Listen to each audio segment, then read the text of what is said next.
안녕하세요. 불만찬 기자들입니다. 자, 오늘 기다리시던 썰 시간입니다. 여름 이적 시장이 사실 이적을 주도해야 되는 팀들이 상위권 팀들이잖아요. 그쵸. 모두 지금 아시아 챔피언스 리그에 가 있거든요. 그래서 그렇게 뜨겁지는 않은데 사실 이쯤 되면 뭐가 전북발 막 임대 소식이 막 들려야 되는데 그런 것도 없고 그래가지고, 근데 지금 오히려 시장을 달구고 있는 게 지금 잠재적 강등권에 있는 팀들이거든요. 모 감독이 저한테 그러더라고요. 박 기자, 강등권 팀들만 영입해? 이러더라고요. 네, 이적 시장 초반을 주도한 하위권 팀들을 중심으로 구단별로 소식을 좀 나눠서 보도록 하겠습니다. 네.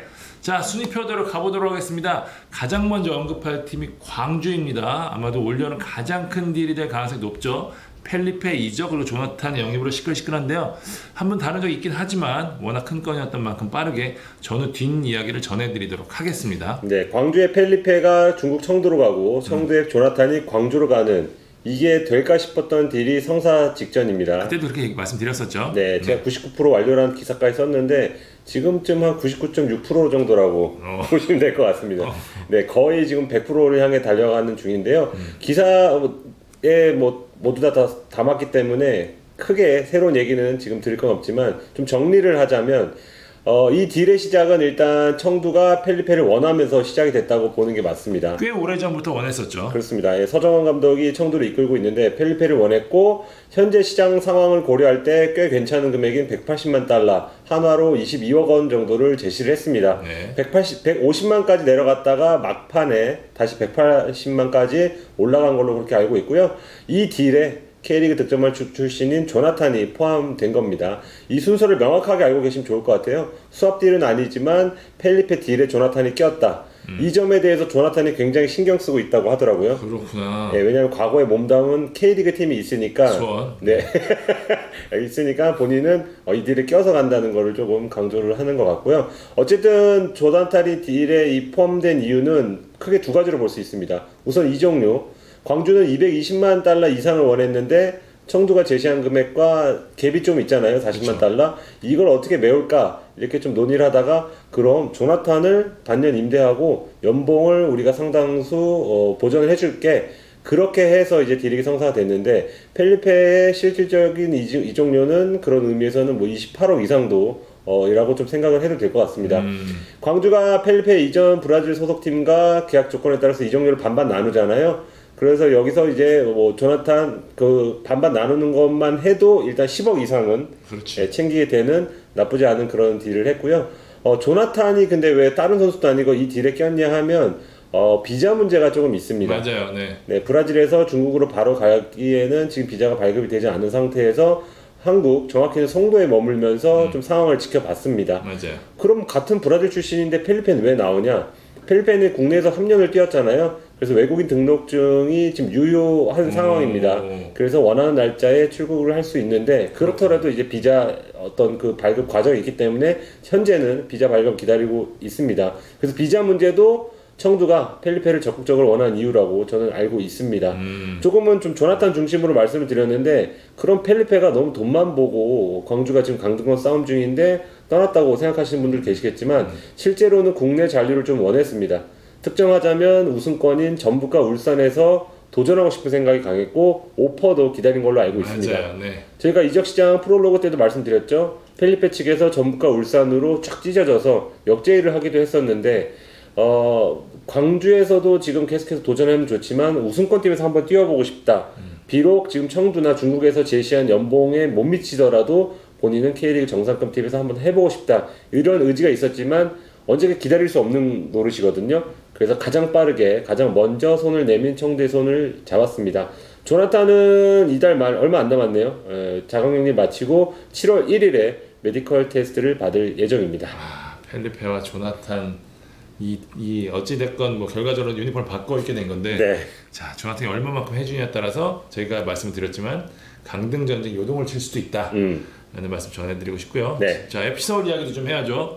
일단 만 기자가 쓴 바르보사 소식 이후로 좀 잠잠합니다. 일단 조나탄도 그렇고 바르보사도 그렇고 지금 그 잔류 싸움을 하는 팀들은 확실히 외국인 선수들, 특히 외국인 공격수들이 키를 쥐었다고 또 후반기에 볼 수 있을 것 같은데요. 맞아요. 바르보사는 입국해서 자가격리 돌입한 상태입니다. 방송 시점까지는 아직 오피셜이 나지 않았지만 곧 발표가 될 예정이고요. 근데 여기서 끝이 아닙니다. 서울이 전반기에 무척 부진했잖아요. 그래서 후반기에 반전을 하기 위해서는 영입이 필요하다고 프런트와 선수단 모두 공감하고 있는 걸로 알고 있고요. 아직은 조금 진행 중인 과정이라서 조심스럽습니다. 하지만 이 딜이 성사될 경우 와우 소리가 나올 정도의 선수와 지금 대화를 나누고 있습니다.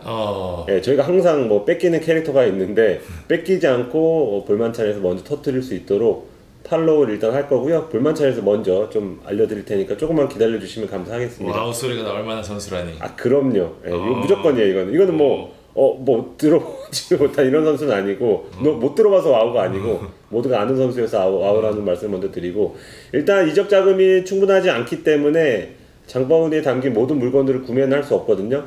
일단 담고는 있는 상황입니다. 그럼에도 수미 쪽에 좀 신경을 쓰고 있다. 센터백보다는. 센터백보다는. 의외네요. 네, 일단 오스마르를 센터백으로 내릴 수 있기 때문에 센터백 자원이 숫자적으로 부족하지 않아요. 근데 수미는 부족합니다.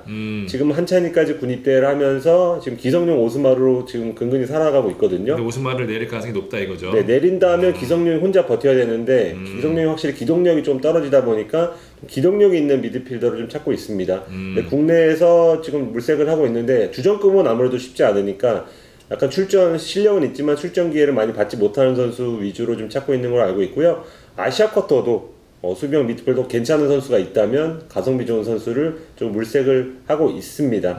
그래서 만약에 말씀드린 선수와 수미까지 영입을 한다면 뭐 나쁘지 않은 전력 보강한 여름이 될 것 같습니다. 바르보사, 와우, 수미. 네. 와우, 수미까지 네, 세 명을 지금 하려고 노력하고 있습니다. 네, 다음은 성남으로 가보겠습니다. 일단 정석화의 오피셜이 났습니다. 정석화 선수 올해 초부터 K리그 4죠. K4 리그 포천 시민구단으로 임대돼서 사회복무요원으로 병역을 이행하고 있었는데 최근 군 면제 판정을 받아서 조기 소집 해제됐습니다. 이 소식이 일찌감치 전해지면서 많은 팀들이 정석화에 관심을 가졌고요. 네. 사실 가장 적극적인 팀은 제주였습니다. 제주가 5월부터 정석화에 관심을 가졌고 이후 협상도 진행한 걸로 아는데 이후 성남이 뛰어들었는데 정석화가 이제 김남일, 정경호 이 체제 아래서 뛰고 싶다는 뜻을 밝히면서 성남 쪽으로 방향을 잡았고요. 빠르게 결론이 나갔습니다. 김현성이 나가긴 했지만 이제 뮬리치가 워낙 건재한 만큼 공격 쪽은 어느 정도 좀 가닥을 잡았는데 문제는 수비입니다. 김남일 감독이 한두 명의 수비수 영입을 할 거다라고 이야기를 했었잖아요. 그중 한 명이 저희 방송에서 가장 먼저 언급했고 여러 차례 이야기했던 권경원입니다. 현재 권경원 상황 어떻게 되고 있는지 궁금하신 분이 많을 텐데 일단 협상이 멈춰진 상황입니다. 당초만 하더라도 성남에 갈 가능성이 꽤 높았는데 김남일 감독이 정말 지극정성으로 공을 들였고요. 이 설득에 권경원도 거의 넘어가는 모습이었고 이게 언제냐 6월 중순 버전이었습니다. 네. 근데 중동 이적 시장이 6월 말부터 본격화가 되거든요. 그래서 이제 권경원 쪽에서 잠깐만 좀 기다려주세요 라고 이제 스톱을 외친 상황인데 6월 말까지 오퍼를 보고 결정하겠다는 입장을 전했고 김남일 감독도 그래 네가 하는 데까지 해봐라 라고 해서 받아들인 걸로 알고 있습니다. 제가 알고 있기로는 중동에서 이 두세 군다 구단이 이제 관심을 갖고 있는 걸로 아는데 아직 구체화되지 않고 금액적인 부분에서 약간 이견이 있는 것도 좀 알고 있고요. 권경원 쪽에서는 일단 중동 쪽에서 최종 오퍼를 기다리는 상황이고 만약에 만족스럽지 않은 제안이 올 경우 김남일 감독과의 의리를 위해서 성남을 택할 수도 있는 그런 상황입니다. 네. 지금 상황은 진짜 5대5라고 봐야 될 것 같고요. 이 데드라인이 7월 초입니다. 성남 팬들 입장에서는 아주 초조한 시간이 될 것 같습니다. 네, 겨울에 바빴던 강원이 여름에 어떻게 움직이나 궁금해하신 분들이 많을 것 같습니다. 강원이 일단 선수단 좀 정리했죠. 일단 마사를 내보내면서 외국인 쿼터 자리 하나를 더 추가로 확보했습니다. 이 말은 뭐냐? 외국인 선수 영입으로 승부를 건다는 이야기거든요. 강원이 2개 남은 쿼터 자리 모두 영입에 근접한 걸로 알고 있습니다. 모두 동유럽 선수들로 알고 있고요. 사실 한 선수는 조금 유동적인데 저는 개인적으로 스트라이커 자원을 할 줄 알았는데 미드필드 자원들이 두 선수라는 얘기를 좀 들어서 다소 좀 의외라고 좀 판단이 들고요. 일단 만약에 최전방 자리를 안 채운다? 그러면 국내 스타 공격수 영입 가능성이 열려 있는 것으로 알고 있습니다.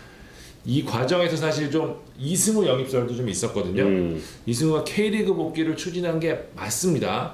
전북, 울산도 관심을 보였고 사실 정확하게는 이승우 쪽에서 좀 제안을 한 걸로 알고 있고요. 그런데 두 구단 모두 좀 미온적인 태도를 보인 것으로 알고 있습니다. 울산의 경우에는 김인성이 이랜드에 간다 이 부분이 좀 맞물려 있어서 대체자를 어떻게든 영입하고 이제 보낸다는 생각이었는데 그때 찍었던 대체자가 이승우였습니다. 사실 그 김대현 선수 영입 과정에서도 강원 가는 과정에서도 이승우 선수는 울산과 연결이 좀 돼 있었었는데 네네. 직접 관계자들이 올림픽 대표 평가전까지 보고 온 걸로 알아요. 근데 높은 점수를 주지 않으면서 좀 물러났고요. 참고로 김인성 이랜댕은 지금 답보 상태입니다. 현재 아시아 챔피언스 리그에 가 있는데 울산이 대체자 없이는 절대 보내지 않겠다고 하면서 상황이 꼬여 있는데 일단 김인성 선수는 계속 이랜댕을 원하는 걸로 좀 알고 있습니다. 다시 이승호 선수 이야기로 돌아오면 제가 알고 있기로는 강원 그리고 대구에서 관심을 좀 갖고 있었던 걸로 아는데 이승호 측은 일단 뭐 K리그 내 B클럽에서 좀 이렇다 할 오퍼가 없으니까 다시 해외 쪽으로 좀 눈을 돌린 걸로 알고 있고요. 이승호 측은 지금 현재 벨기에로 출국했다고 얘기를 들었습니다. 유럽 혹은 중동 쪽에서 특히 제가 중동 쪽에서 오퍼가 좀 있는 걸로 알고 있는데 이승호 선수 상황을 좀 더 지켜봐야 될 것 같고요. 아무튼 일단 강원 아직 던들이 나지 않았기 때문에 상황을 좀 더 지켜봐야 될 것 같은데 일단은 이 전반기에 부진했던 부분을 여름 이적 시장을 통해서 해결하겠다는 그 이영표 대표의 의지는 분명하기 때문에 외국인 선수 그리고 스타 공격수 영입 이걸로 좀 어느 정도 가닥을 잡지 않을까 좀 싶습니다. 다음 인천 가보겠습니다. 속전속결의 여름을 보내고 있습니다. 딱 필요한 자리에 딱 필요한 자원들을 더하면서 발빠른 여름 보낸 인천인데요. 제일 빨랐어요. 네. 정혁, 김창수, 강민수 영입했죠. 아직 오피셜 나지 않았고 정혁 선수는 아마 방송이 나면은 오피셜이 제가 알기로 화요일쯤에 나는 걸로 알고 있습니다. 인천은 올 여름 군입대자들 때문에 전력에 좀 부분 공백이 있잖아요. 네. 이게 좀 자금 사정이 여의치 않단 말이에요. 그러니까 큰 돈을 쓰지 않고 이적료 없이 데려올 수 있는 선수들 중에서도 경험이 풍부한 선수들 위주로 찾았고 저 세 선수를 낙점했습니다. 사실 정혁 같은 경우에는 겨울부터 원했던 선수였고요. 조성환 감독은 제주 시절부터 엄청 데려오고 싶었던 자원이라고 이야기를 할 정도였는데 기량이야 뭐 설명 필요 없잖아요. 그렇죠. 사실 김창수나 강민수는 좀 나이 때문에 인천 내부에서도 좀 이견이 있었는데 정혁은 모두가 오케이를 했다고 해요. 다들 아시다시피 인천 뭐에서 잘했었고요. 그렇죠. 예, 사실 정혁을 올여름 노리는 팀들이 제법 있었는데 뭐 안양, 경남 등도 관심이 있었고 K리그 1에서도 관심을 가진 걸로 아는데 선수 생활을 지금 마무리하는 단계잖아요. 정혁도 친정팀으로 복귀를 원했고 이 과정에서 김상식 감독이 정혁 보낼 수 있다. 근데 우리 팀에서도 굉장히 잘했고 고생했던 선수니까 만약에 데려갈 거면 계약 기간을 좀 보장해 줄 수 있는 팀으로 보내고 싶다라는 이야기를 했었고 네. 조성환 감독이 이를 좀 흔쾌히 받아들인 걸로 알고 있습니다. 그러면서 아름다운 복귀가 좀 완성이 됐고요. 측면 수비수는 뭐 배재우가 올 거다 이런 보도도 있었는데 사실 뭐 리스트에 없었던 건 아니지만 이 보도가 나왔을 때 이미 김창수가 인천에서 이미 훈련 중이었거든요. 저희 뭐 라방에서도 언급을 했던 걸로 기억을 하는데 인천이 지난 겨울에도 사실 김창수를 봐왔죠. 근데 그때는 잘 안 됐고요. 이번에 다시 2년을 맡게 됐고 강민수 같은 경우는 부산 측과 계약 문제가 좀 있었는데 매듭이 잘 되면서 인천 유니폼을 입게 됐습니다. 사실 인천 같은 경우에는 이 선수들보다는 지금 더 주목해야 될 선수가 아길라예요. 7월 10일부터 8월 1일까지 미국 북중미에서 골드컵이 열립니다. 네. 아길라르가 여기 코스타리카 대표팀에 뽑혔는데 만약에 조나탄 같은 경우는 예비 명단에 있어서 뭐 안 뽑힌다 뭐 이렇게 얘기를 들었는데 인천 입장에서 아길라르가 안 가길 원하는데 아길라르가 상당히 고민을 하고 있는 걸로 알고 있습니다. 코스타리카 전력을 감안하면 우승권이라고 봐야 되잖아요. 네. 한 달 가까이 그렇다면 빠질 수 있단 말이에요. 휴식기 동안 지금 인천이 부상 없이 조직력을 잘 다져놓은 상태이기 때문에 풀 전력으로 지금 휴식 후반기를 치르고 싶어 하는데 아길라르가 좀 어떤 선택을 할지 인천도 뭐 굉장히 주목하고 있는 그런 상황입니다. 네, 수원FC로 가보겠습니다. 아직 오피셜 나지 않았지만 창 기자가 모두 보도를 했죠. 공수에 걸쳐 외국인 선수를 영입을 했습니다. 태국 리그에서 득점왕을 차지한 브라질 출신의 타르델리 그리고 호주 뉴캐슬에서 뛰었던 수비스 라클란 잭슨 영입했는데 두 선수 모두 현재 자가 격리 중입니다. 한국에 들어와 있는 상황이고요. 타르델리 일주일 남았고 잭슨 선수는 좀 더 시간이 남았겠네요. 지난 주말에 들어왔으니까. 네. 그 손FC는 사실상 전력의 보탬이 되지 않은 빅터 내보내고 외국인 선수 찾았는데 당초만 하더라도 오른쪽 날개가 좀 유력했었는데 지금 전술이 바뀌었잖아요. 그래서 윙어가 필요 없으니까 스트라이커로 찾았고 그러면서 세르비아 득점 1위 했던 선수가 꽤 물망에 올랐던 걸로 아는데 최종적으로 타르델리를 영입했습니다. 일단 아시아 무대에서는 검증이 됐고 태국에서 오래 뛰었거든요. 골 넣는 재주만큼 확실하다고 하니까 발빠른 움직임을 영입했는데 그 뒤에 이제 중국 구단들이 뒤늦게 참전을 했다고 해요. 요새 무서워. 가성비 좋은 그 선수들 찾잖아요, 중국에서. 근데 손FC가 발빠르게 위약금을 걸어놨다고 해요. 그래가지고 뭐 세게 걸었다고 해서 그러면서 환급행위 확정됐고요. 잭슨은 이제 박지수가 군입대하고 윤영선이 지금 장기 부상 중이어서 공백에 있는 수비진을 위해서 영입을 했는데 잭슨 저희 라방에서 언급을 했었죠. 아시아 쿼터인데 장신의 왼발까지 좋아서 마터필이 난다고 합니다. 예, 두 선수 모두 김도균 감독이 큰 기대를 걸고 있고요. 빠따 좋은. 예, 네. 사실상 이적 시장을 마무리하고 있는데 손FC는 윙백과 윙 자원을 추가로 좀 알아보고 있고요. 영입보다 이탈을 막는 데 총력을 기울이고 있는데 아까 얘기했던 수미가 FC 서울과 좀 연결이 돼 있어서 근데 제가 알고 있기로는 잔류 쪽에 지금 좀 가닥이 잡히는 분위기입니다. 네, 알겠습니다. 자, 일단 현재 하이스플릿에 자리한 팀들의 지금 이적 시장 중간 점검 해봤는데요. 올 시즌 사실 주목해야 될 변화가 하나 더 있습니다. 보스만룰이 본격적으로 도입되는데요. 그러니까 올 시즌을 끝으로 계약이 종료되는 선수들이 7월 1일부터 타 팀과 자유롭게 협상이 가능합니다. 7월 1일이 얼마 안 남았잖아요. 네. 이 부분도 한번 좀 중간 점검 해보겠습니다. 굵직한 이름들이 꽤 있습니다. 가장 먼저 거론할 이름은 아무래도 대구 정승원. 그렇죠. 입니다. 시즌 초에 시끌시끌한 상황이 있었는데 그때는 좀 잘 정리를 했습니다. 근데 결론적으로 재계약을 맺지 않았다. 자연스럽게 보슬만룰 대상자가 됩니다. 나이도 올림픽 연령대고 체력 좋고 윙백 미드필더 다양하게 소화할 수 있고 무엇보다 상품성이 좋기 때문에 반만 주지. 많은 팀들이 원할 자원으로 꼽히는데요. 뭐 여러 썰이 있습니다. 지금 대구와 뭐 연장 계약을 체결할 것이다. 근데 제가 듣기로는 올 시즌까지만 같이 하고 겨울엔 자유롭게 풀어주겠다. 뭐 이런 의견을 교환했다는 설도 있고 앞으로도 좀 정성원 거치를 좀 주목할 필요가 있고요. 같은 팀의 센터백인 홍정훈도 올해 계약이 끝났는데요. 베테랑의 성지가 된 인천이 좀 적극적으로 나설 것으로 관측이 되고 있습니다. 울산 김인성은 앞서 창 기자가 얘기한 대로 이랜드와 협상의 답보 상태. 2억 이상의 이적료가 제시된 상황인데 맞춰준 거예요 이거. 네. 근데 이제 울산은 이적료 넣어두시고 반년 우리가 쓸게요라고 우승하려고 지금 혈안이 돼 있습니다. 그러니까요. 네, 그렇게 답을 했는데 김인성 측과 이랜드 측은 어떻게든지 성사하고 싶어서 아직 끈을 놓지 않는 상황. 여기까지만 좀 전달해 드릴 수 있고요. 이 밖에 서울 윤종규도 계약 기간이 반년 남짓 남았습니다. 2018년에 경남에서 서울로 이적해서 벌써 4년 차입니다. 서울. 그런데 이제 서울에서 쭉 나갈 줄 알았지만 이 시즌 전에 재계약 제의를 일단 거절했습니다. 상당히 윤정규 측에서 높은 금액을 제시한 걸로 소문이 네. 많이 나 있죠. 그래서 좀 새로운 도전을 원한다고 알고 있기 때문에 다른 팀들에서도 군침을 흘릴 것 같고요. 성남이 조금 주목을 해야 되는데 센터백 쪽에서 FA로 풀린 선수들이 많습니다. 이창용, 안영규, 마상훈이 다 주전이네. 네, 1, 2, 3번 모두 다 계약이 끝납니다. 내부적으로는 누굴 잡고 누구를 내보낼지 좀 고민을 하고 있다고 좀 들었습니다. 지금 K리그의 수비수 기근 현상이 좀 심하잖아요. 그런데 홍정훈, 이창용, 윤종규 여기에 안산 연재민도 지금 FA를 앞두고 있거든요. 그래서 여러모로 이런 수비수들이 좀 시장에 큰 관심을 받을 것으로 전망이 됩니다. 예. 네, 그래서 이제 규정이 좀 바뀌긴 하는데 에이전트들 반응을 보니까 그렇게까지 큰 영향은 없을 것이다. 네, 왜냐하면 큰 굵직한 FA 선수들은 이미 재계약을 했거나 아니면 다른 팀과 계약이 돼 있기 때문에 시장에 나온 선수들은 많이 없을 것이다. 이렇게 조금 얘기를 합니다. 그렇더라도 어떤 선수가 좀 보수만 룰 적용이 되는지 정보를 전달해 드리기 위해 소개를 좀 드렸습니다. 떡밥 없죠? 없습니다. 네. 아까 그 와우 선수가 떡밥인데 말할 수 없습니다. 네. 자, 다음 시간에는 상위권 팀들 위주로 준비해 보도록 하겠습니다. 네, 지금까지 볼만찬 기자들이었습니다. 감사합니다.